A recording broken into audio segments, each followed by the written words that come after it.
viewers, Assalamualaikum warahmatullahi wabarakatuh. I'm sbawoon and once again, I'm at the University of Spoken English Super Kid Program Talk Show episode number 7. And today I have two great respected guests. One is Mr. Saim and another one is Mr. Khilji. Well, they both have some ideas to express, and they both have some feelings, and they have some perceptions to express and to share it with you.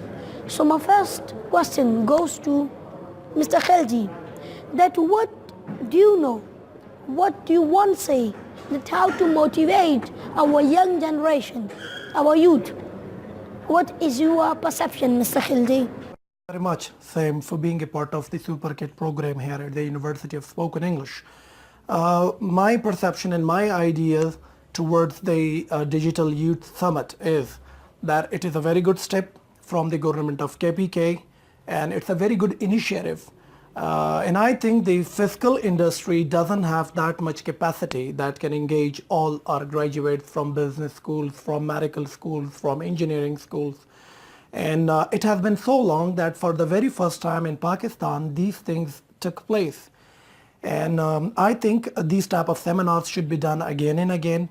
And it's very good in order to increase our foreign reserve, in order to engage all our unemployed students, unemployed members of Pakistan, of this country.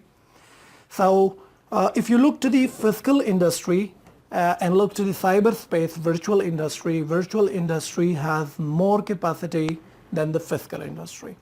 And virtual industry, you can sell your services, you can hire the services of other in a very comfortable way, in a very easy way, without any extra charges, without any delay. So I think so that all the educated members, all the educated students of this country has to realize that it is the need of time, and it is the need of time. And I think that our young generation, they show more interest in while using cyberspace than working in any other industry.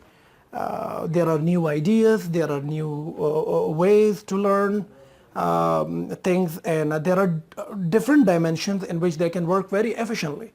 And here I would like to say that in Pakistan, in this region, in KPK, nothing is less. We have quality, we have potential, but we are only far away to put all those efforts on a mainstream. And I think internet can help them. And it's a very good start. Thank you very much. Mr. Saim, that first of all he should introduce himself because the viewers should know him.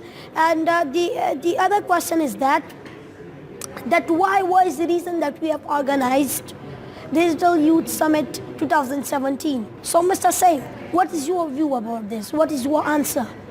Hi, my name is Sam Bretzfield. I'm an entrepreneur from the United States, specifically from Los Angeles, California.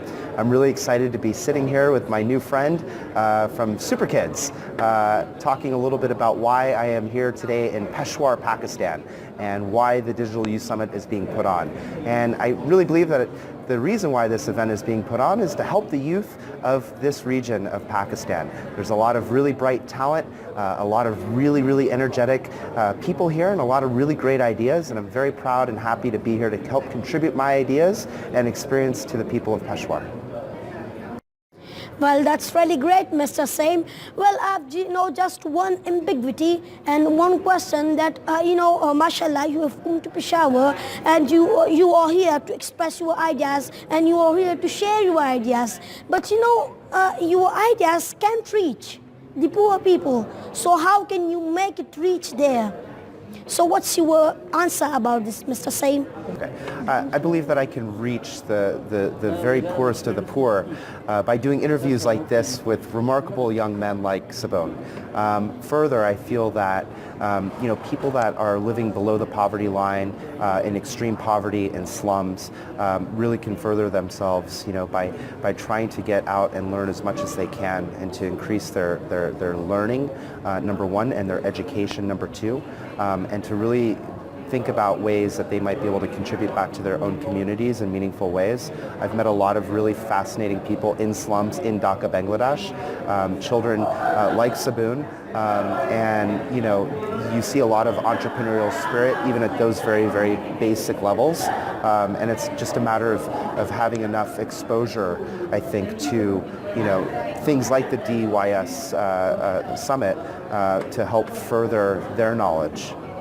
The same. Thank you very much for that answer. But I, noticed something in that, and that was that you said that they should take themselves out of poverty, and they should learn computer, they should learn internet, they should take education, they should take knowledge from different people. But how can they get themselves out of it? Like they are not provided that much facilities. They are not provided even the 5 human rights basics. So how can they get themselves out of that? I've lived 14 years in Dhaka, Bangladesh, and I want to tell you a story.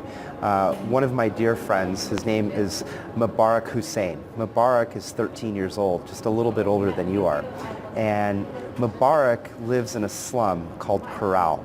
And he lived in extreme poverty conditions with no electricity, very limited access to water, comes from a very, very poor family. And one of the things that struck me about Mubarak is that he had it within himself to go out and to find the education that he needed, to go out and to find and reach out to others to get support that he needs.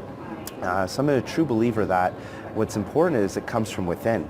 And if people really need to pull themselves out of poverty and to really take their lives into a certain direction, that they're going to hustle and they're going to go out and get the things that they need, and that has to come from within. I also think that you've got to look towards NGOs and government support that can actually do something to help those in need, and especially as they relate to the Sustainable Development Goals of basic core, things like electricity, water, healthcare.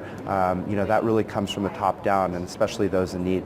There's a lot of work that still needs to be done. But at the very base, guys like Mubarak are a true inspiration to people like myself, somebody that has taken themselves out of poverty because they had it from within them to really work hard, get the education that they need to get to where they wanted to be in life. Same, I have, a last question from you, and that is that you say that, when they work hard, they will definitely take themselves out of poverty. But, people in Pakistan, especially in Peshawar, well, they are discouraged and they are demoralized. How can they, how can they get themselves out of it?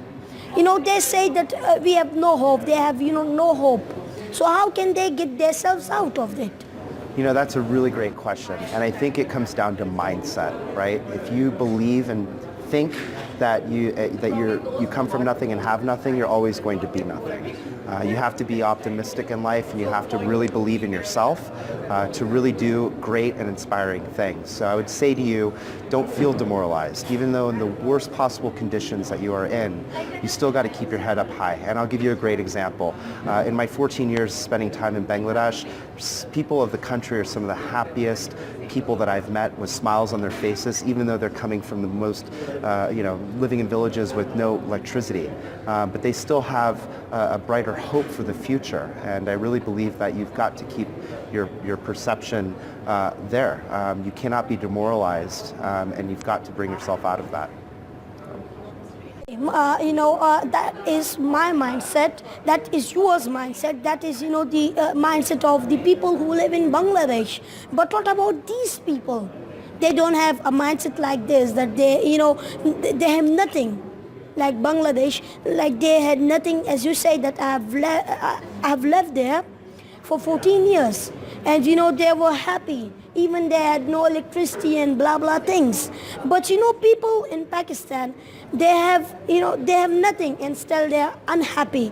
Well, this is the mindset of the people who are from Bangladesh, who are from who are the people like you, who are like me, who are like him or like them. What about the people of Peshawar? How to make their mindset? Really, really good question. And I'm happy that you're asking really tough questions. But it's not up to me to help people come out of their own poverty-stricken. I don't know what I can actually contribute. But what I can say is that people really need to take their own initiative to get out and do things and to make their lives and improve their lives as much as they can. And I don't think it's going to take a government. It really comes from within.